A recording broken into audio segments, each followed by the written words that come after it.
Let's get started. So this is inside a mosque, scene 85. Rob obviously feels out of place. He stands by the door while the imam comes to him. Hi, I'm Special Agent Robert Carson with the FBI. Are you the imam? Yes.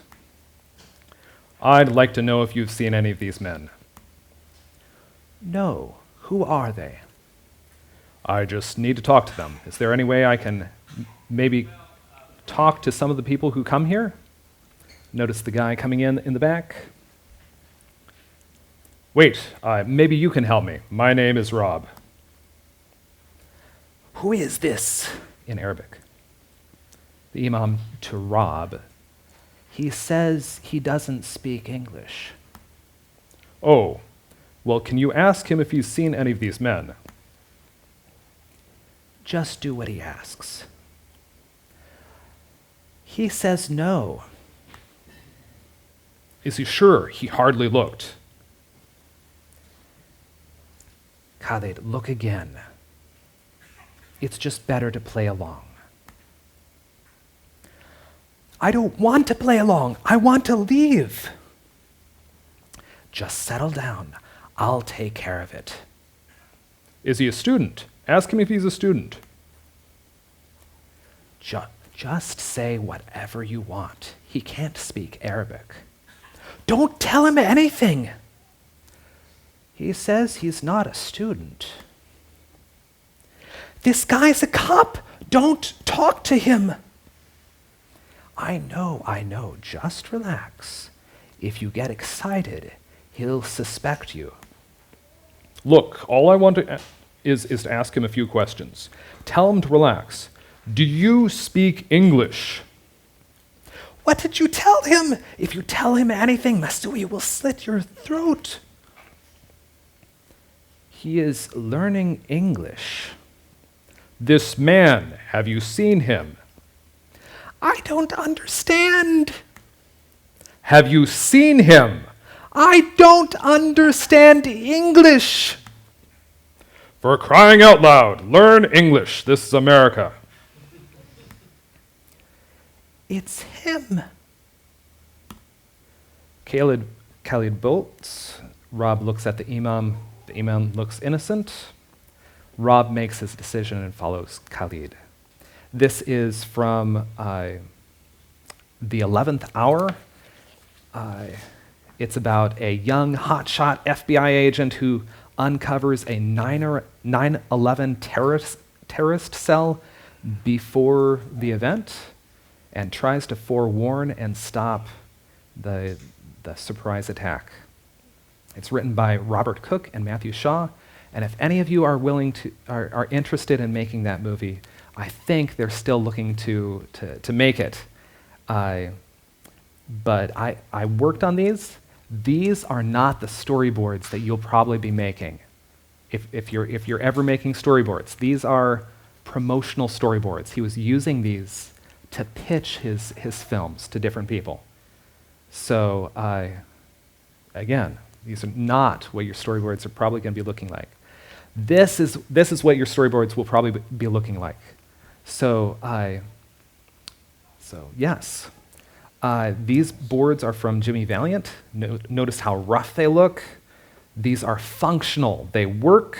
They don't have to be fancy unless you plan to use them for more than storyboards. So where do storyboards come from? It is speculated that Georges Méliès invented storyboarding by sketching keyframes for his highly organized special effects.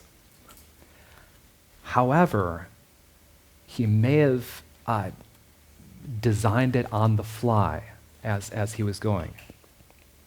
If you've played around in a darkroom, you know what's possible there.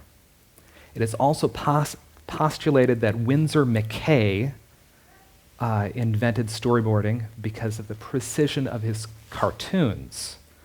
But McCay was a phenomenal draftsman. In a vaudeville act, he would whip out a drawing every 3 seconds. He may have had all the keyframes in his head. So whatever you think about these two gentlemen, amazing pioneers of animation, they didn't keep the preliminary work. So what is incontestable is that Walt Disney's animators were using keyframes as a way to track the story through the film. And by 1933, for the Three Little Pigs, they had a department devoted to story.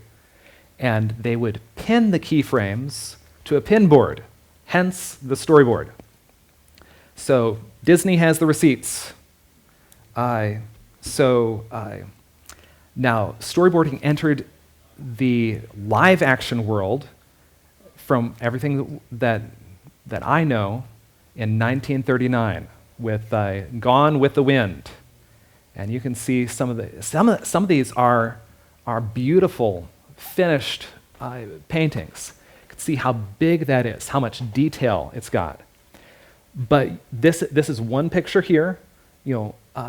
Three of the storyboard frames, and you can see that some of the storyboards are very rushed, quickly done, very limited palette, and that's so that was in the early days of trying to figure out how to storyboard, and artists trying to figure out how to whip out the art for the filmmakers. So by 1941, when Orson Welles was kind of the golden boy. He came from New York, and he was going to come shake up things in Hollywood. So he worked on Citizen Kane in 1941 using all of the state-of-the-art technology, including storyboards. And by the time he did The Magnificent Ambersons in 1942, you can see that the storyboarding is starting to take a little bit more, it's a little bit more sketchy. It's done in pencil instead of like a watercolor wash. So Alfred Hitchcock, at a certain point he storyboarded all of his films, and you can find that he's famous for storyboarding. And then Cecil B. DeMille, this is storyboards for the Ten Commandments. You can find a ton of those out there. Gorgeous works of art. You can see the level of finish that they put into those. These are storyboards for Ben-Hur, so this is a lot more sketchy, a lot more hurried. You see the notes. Going back to the Ten Commandments, they were very structured with this. You can see they had the number, they had the description of the scene. So here they're a lot more hurried. They do have numbers and descriptions, but it's a lot more informal. This is Fiddler on the Roof storyboards. Notice the arrow that's used to demonstrate motion. And there are notes written off to the side. Steven Spielberg is famous for his storyboards.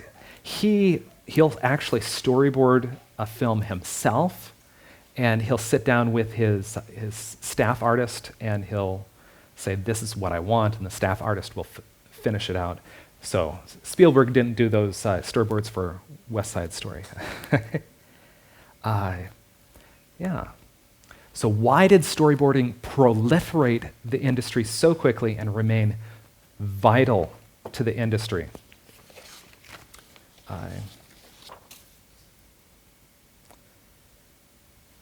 So Alfred Hitchcock is reported to have said, "If it doesn't work on the storyboards, it doesn't work on the screen.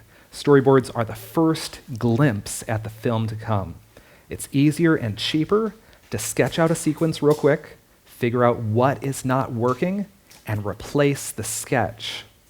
It's more complicated to film it documentary style first, find your story in the edit room, reshoot scenes to fix what's not working. It's more expensive too." Ridley Scott agrees, saying this is the first look of the film.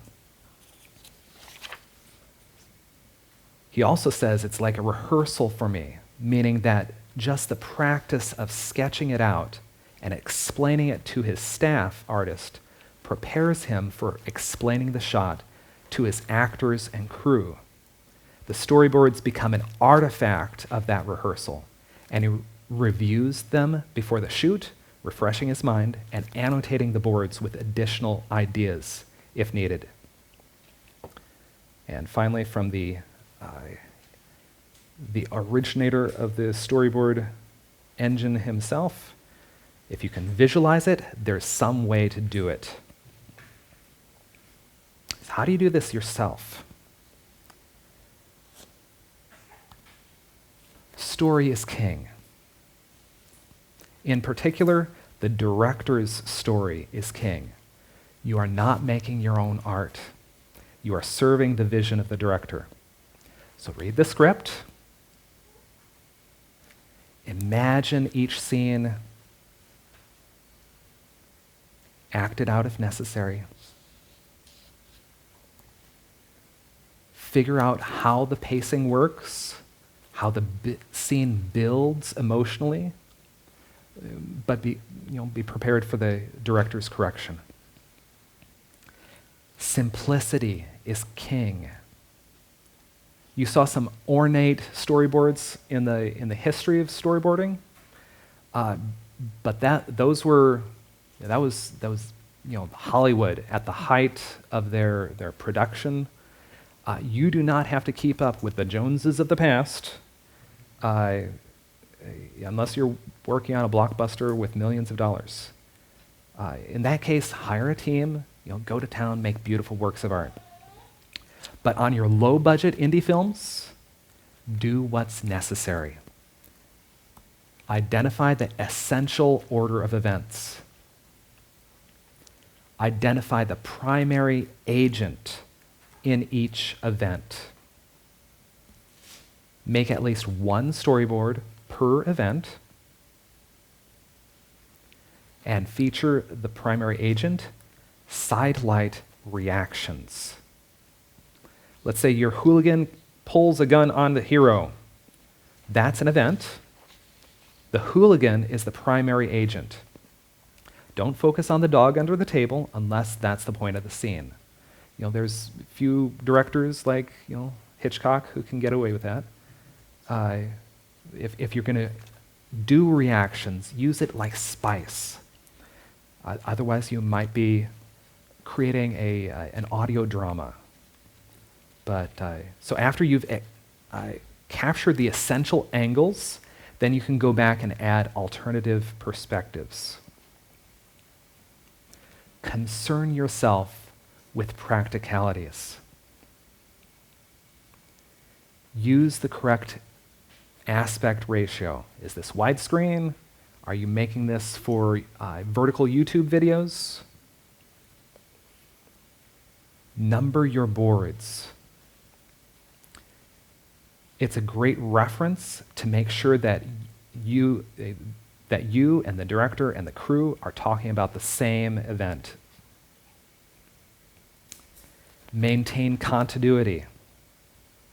If one of your characters irretrievably loses their hat, it ought not appear on their head in the next scene.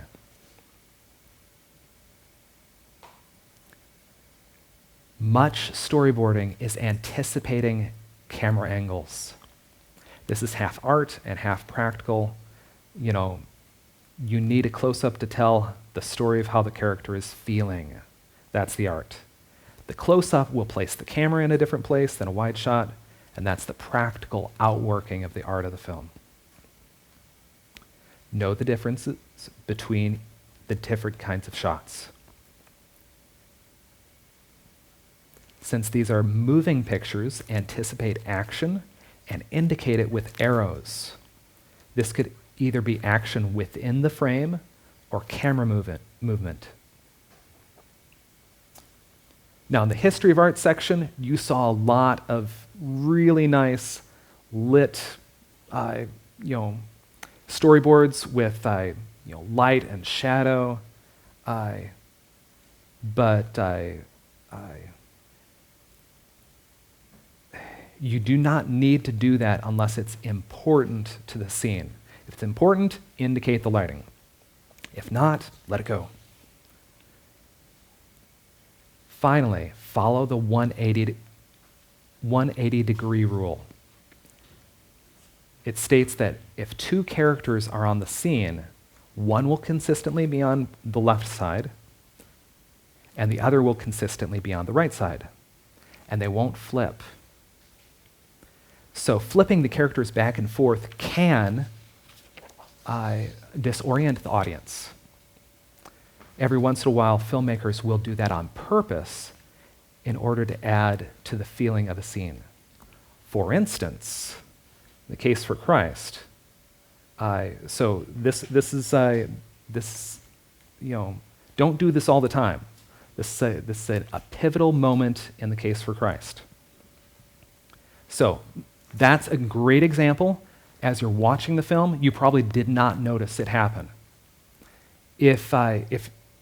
However, if they were kind of constantly switching the characters, it could get very disoriented.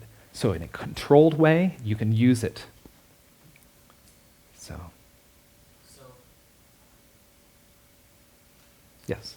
I noticed that they motivate the switch by showing him walk to the other side. Yes, they did it very artfully. Yes. Good job at picking that up. Okay, so crash composition course. Speaking of where to put these characters and the different things that you're going to be showing, where to put them on the screen. If you draw some lines in your imagination through the aspect ratio at the third points, put your centers of interest in these points here. This is good composition. A lot of films, though, are switching to have the center of interest directly in the middle. That's because they can film it for widescreen, they can clip it for vertical, they can clip it for square format, and they don't have. So if you've got your center of interest over here, and then your center of interest moves over here, your frame is like moving. You're clipping over here. Now you're clipping over here. So it's easier if it's in the middle to just clip it in one place, and anyway. So that's one thing to think about if you're going to be editing for multiple formats. Know where you're placing your center of interest. Your objects. There are target objects and there are arrow objects. Faces generally are target audiences. As I'm looking out at everyone, I'm looking at all of y'all's faces. I'm not looking at your hands so much, but hands do point. There was a scene that I pointed out in Monday's workshop on. It showed 12 Angry Men, a slide, and it was the point where one of them was voting, no, I don't think he's innocent. And his hand was framed, and all of the eyes were pointing at that one hand. So think about where the center of interest is, make that the target, and make everything else point at that. So that's simple. It's your crash course on composition. There's more to it, but that'll get you started. So this is the crash course on anatomy, because you're going to be drawing people. This is a guy. Take the head, and about that far down is the waist. And then about that far down is the feet. The arms are generally not that long, but you can get away with it with storyboarding. This is a woman. Notice, it's about the same. Speed at the cost of imperfection. We are not making fine art.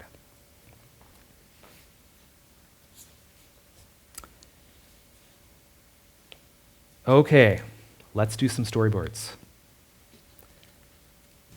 I've got a scene here.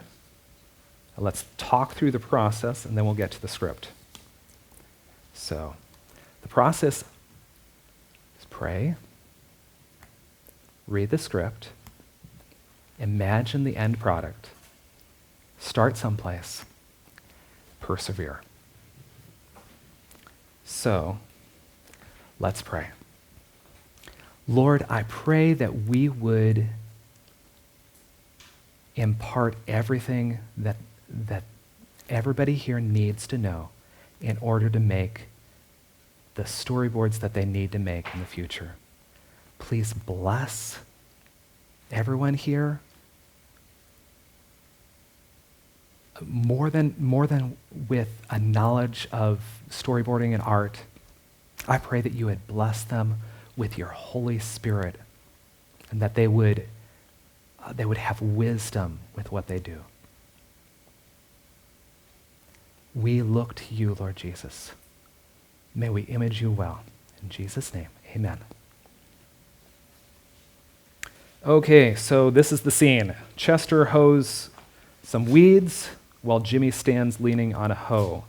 The premise for this is that Jimmy he's in the doghouse, and he has gone to stay with Chester, his grandfather, and he's got a chip on his shoulder. He's got some entrepreneurial things that he's trying to do, he's kind of failing at. His wife is the breadwinner of the family, but he's... So anyway, Chester gets him off of his computer, out into the sun that God made. So, Jimmy. So like 700 people look up cinder blocks in the state of Missouri every day. How about that? While they talk, a pristine 1938 Packard 1600 sedan turns up in the driveway. I bet if you advertise them as vintage cinder blocks, you could get $5 to $10 a block. Chester squints at the car as it comes to a stop. You probably have a few $100s just in cinder blocks lying around. Chester steps over to a near large, waist-high stump, keeping the stump between himself and the car. He leans on it heavily, as if supporting himself. The passenger door opens, and a shiny leather shoe emerges beneath a well-tailored Italian suit leg. I can set you up a website. VintageBlock.store is available. A nice fedora emerges atop the Italian suit, and a man as old as Chester looks at him. Jimmy, get me a water. You got a water. Chet? Immediately, the two car doors open, and two very old, grizzled men, but nicely dressed men, emerged. Arlen, Lenny, Clyde, James, go to the house now. Jimmy just stands there with his hoe. You're looking good. Nice place you have. Kind of you to say. The years have been good to you. It's been a few. Pardon me. James, you're excused. Go to the barn and feed the chickens. It's all right, Chester. The young man may stay. He may, but he oughtn't. We just want to finish business, and Jimmy may be able to help us. Yeah? Get off my property. All we want. Get in your car and drive. Wait, Grandpa? While you can. Have it your way. Hey, I'm sure we can work out something. I will see you soon, Chester. Take care of yourself. The men get in the car and drive off. I don't get you. I do not get you. Can you still see them? Did they drive away? Yes. They wanted to give us money or something. You chased them away. Did you have a gun? They thought so. Come on. I thought we were eating. One of us was. Jimmy shakes his head and follows. Okay, so that's the scene. Let's think about this. What do we know about the characters? So, name a character. Anybody? Chester. Okay, what do we know about Chester? He's an older man. He has past history with the Arlen and his buddies. Past history with Arlen and his buddies. So, older man. Okay, name one of the other characters. Jimmy. Okay, what do we know about Jimmy? He's pretending to work, but he's not. He seems to know a bit about computers and internet and setting up stuff online. Yes. Seems like that's kind of where he has spent a lot of his time. Yes. Young life. Arlen. Someone in the back. Tell me something about Arlen.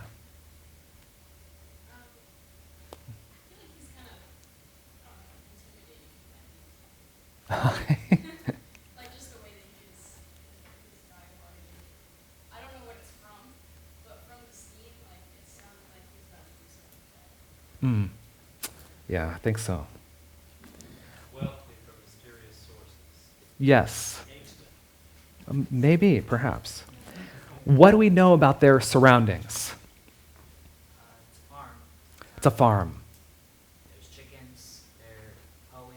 So Chickens, that's probably hoeing. where they would be Yes. hoeing in like the field. But That's right. And near the road. Excellent. there's a stump. There's a stump. Yes, that's important. Okay. Speaking of the stump, are there any other significant props? That's Hose. Excellent. Yeah. Cinder blocks. Now, I don't know that the cinder blocks are props, but they're probably in the scene. How is the pacing of the scene? it seems kind of slow. Who's driving the scene? Chester. Chester's driving the action of the scene, in spite of the fact that Jimmy is doing all the talking. What are the important story beats? Hmm? The car driving up. It's like in between so the stump is between him and the car. Stump between him and the car. So that's As he says at the end of the scene, they thought he had a gun. okay. That is a more important story beat than the car driving up. They're happening simultaneously.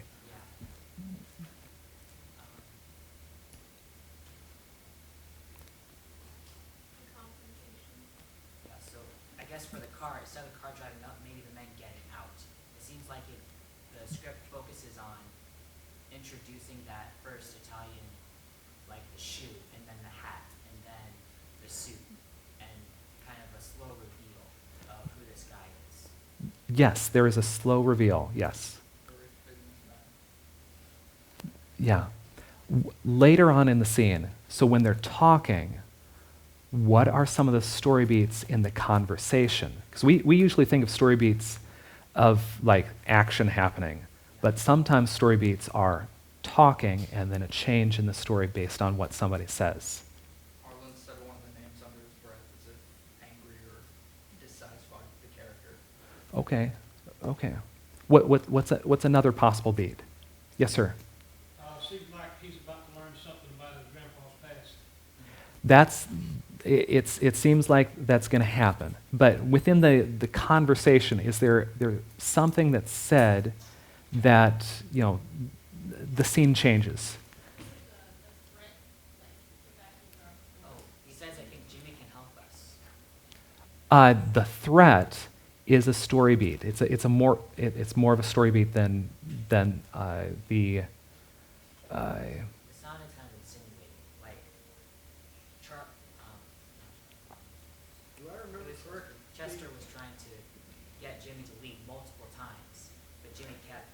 hesitating or kind of remaining inactive with it. So He didn't get the hints. Yeah.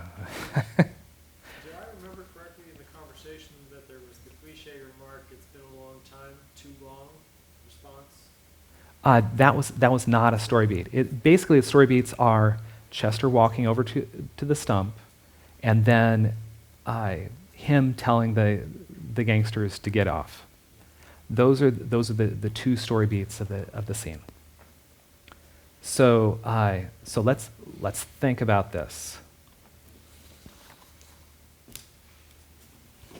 And how am I doing on time? Let's see. Do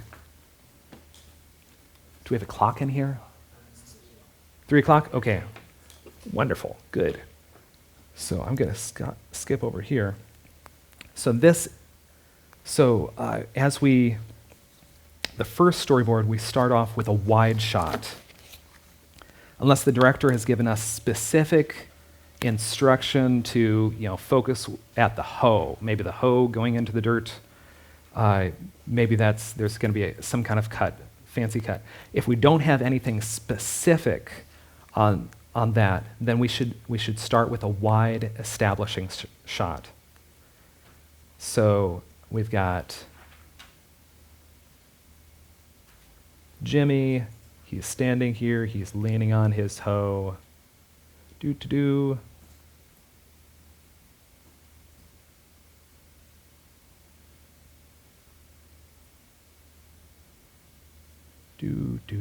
There's the hoe right there. And he's talking. And then Chester, he is hoeing.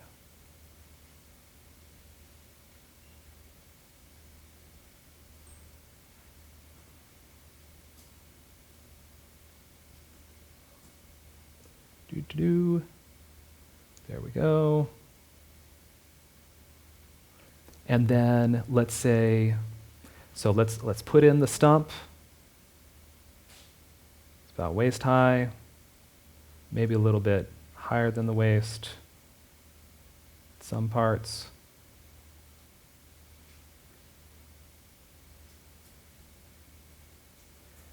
So that's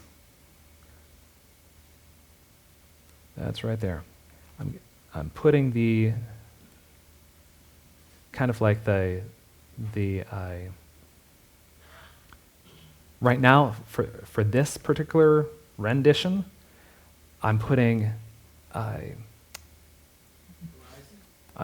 putting the horizon there, but I'm putting Jimmy in kind of this third mark here. Putting Chester close enough to him,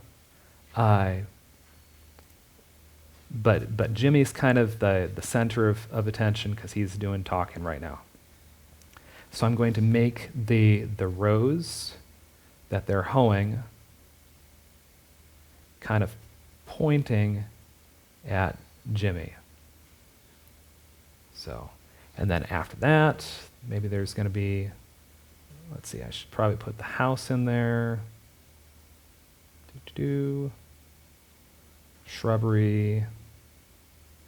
Now, if you know the location, that's great.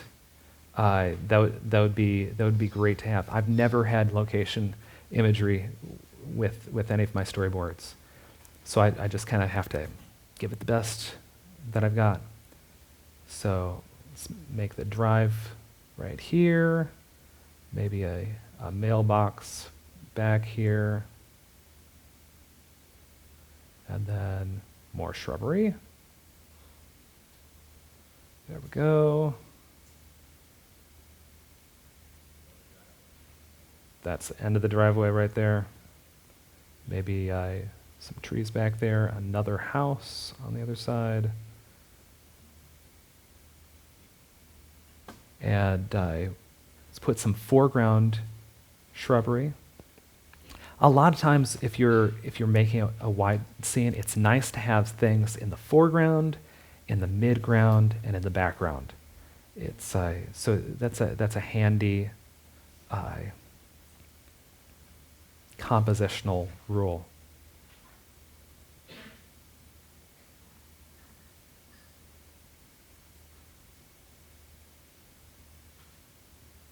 Okay.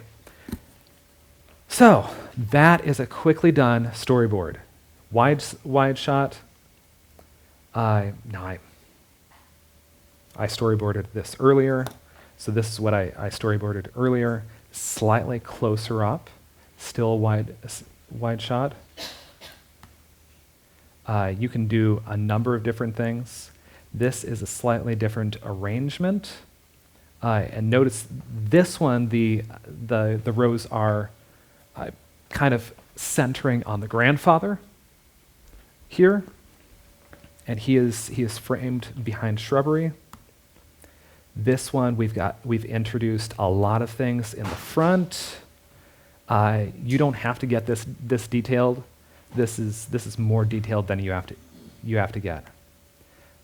This is placing the characters really far away at the top of a hill, so you can have a lot of fun. This is Is it somewhat of a trial and error process? Finding yes. the right frame for just that one shot? So, sometimes it is trial and error.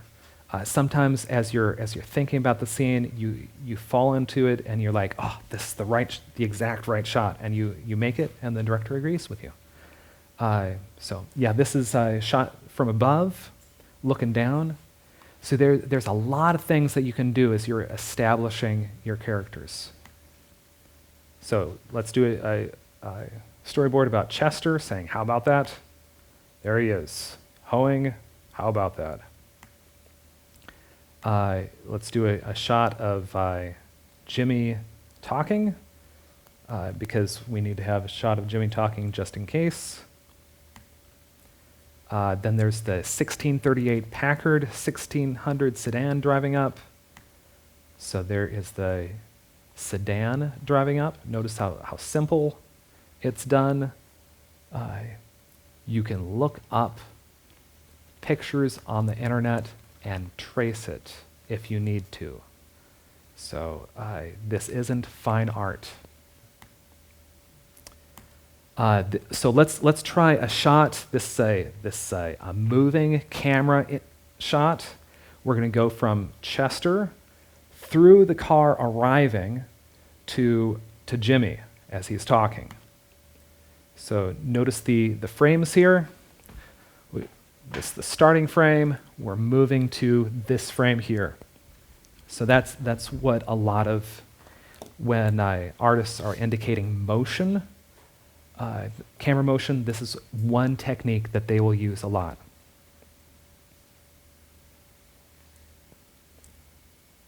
So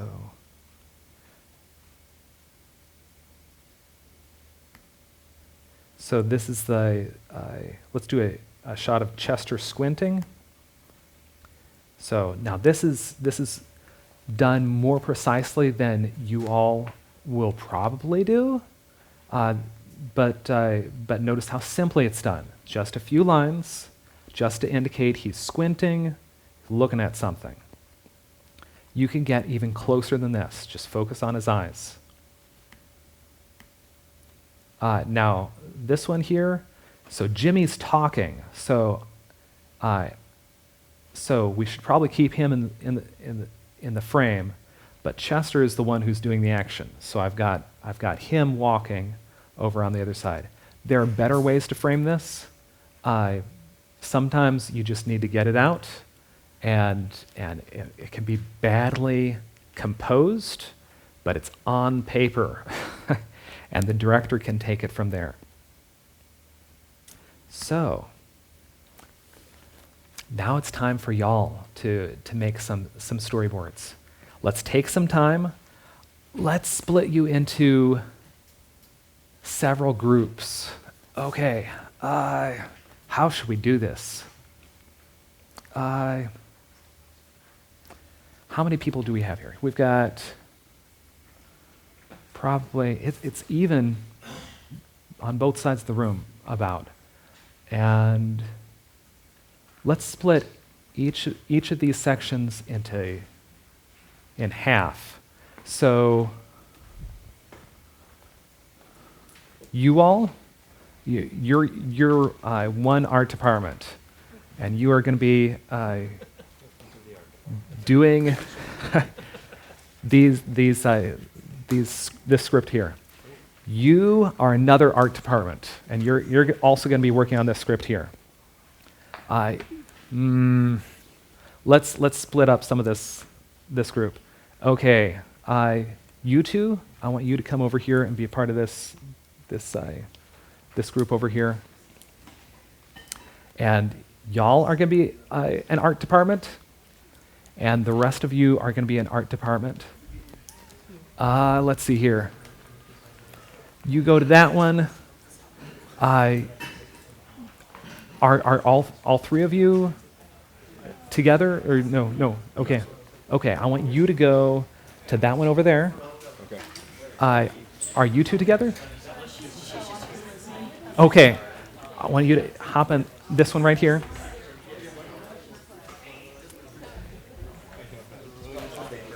Okay. I want you two gentlemen to go to that one back there. Okay.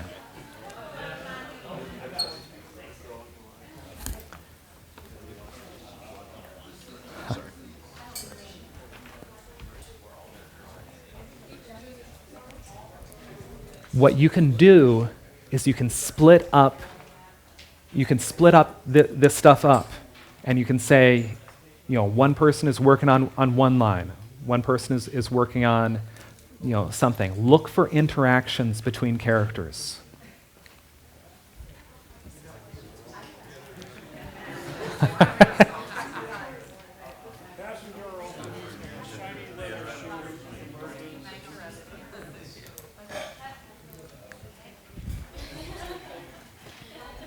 I'm sorry, I missed you. I popped in 3 minutes ago.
Okay, we've got 5 more minutes. I'm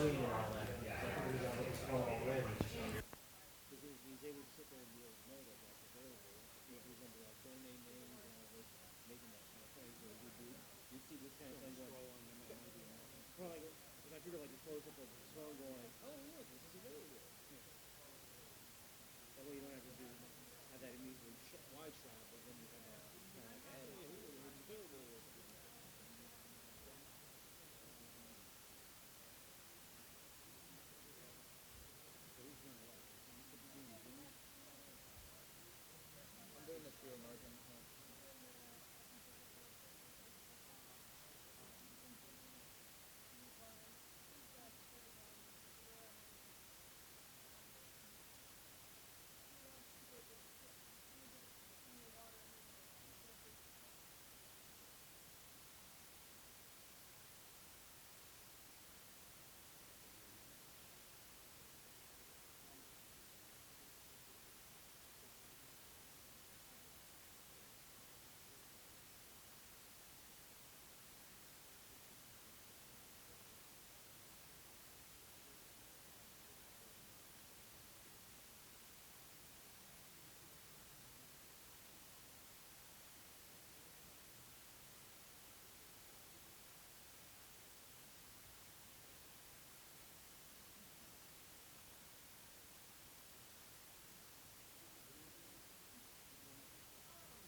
Okay, time is up.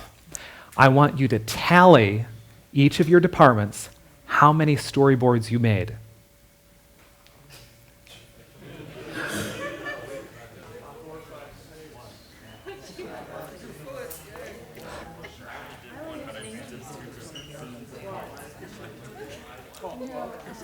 Okay, 12. So 12 in this group. How many storyboards were you all able to do? Yeah, amongst yourselves. How many total?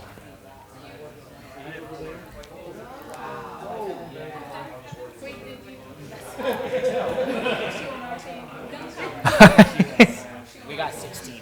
16. 16 in this group. She's our MVP. So 16, 12. How many storyboards in this? 15, 16, I think. 15, 16. Okay. How many storyboards in this group? 22. 22. Okay. This group wins with the most storyboards. The only way that you could fail this project is if you didn't do any of the work. This was, you know, as you get into it, you have to think about these things. And Stephen over here was talking about how do you show, so there's the 180 principle. You've got your one talking head on one side and talking head on the other side. What do you do when you've got a third person, when Arlen comes in your scene and you've got three people? So you kind of have to be creative. So we can talk about that in the questions and answers if anyone wants to stick around for that. Really quick, how to study for the future. Pray. Study with a watchful gaze. Study under the watchful gaze of a holy Lord. Guard your heart. Don't take your own guff. There are ways to study art that you're studying, you know, the world creeps in. So watch your own hearts. Keep going to church. Keep accountable to godly men and women there. Practice. These are helpful books, not fully endorsed. Setting Up Your Shots by Jeremy Vineyard. This is a great book about different camera angles. Again, it's not fully endorsed. Directing the Story by Francis Glebas, or however you pronounce it. A great book about the art of storyboarding. Thinking about story, simply breaking it down. Calvin and Hobbes by Bill Watterson. Not fully endorsed. It's but if you study how he does, you know, action through time, cause and effect, he's able to simply represent it very well. The best resource is your own practice. So, any questions real quick?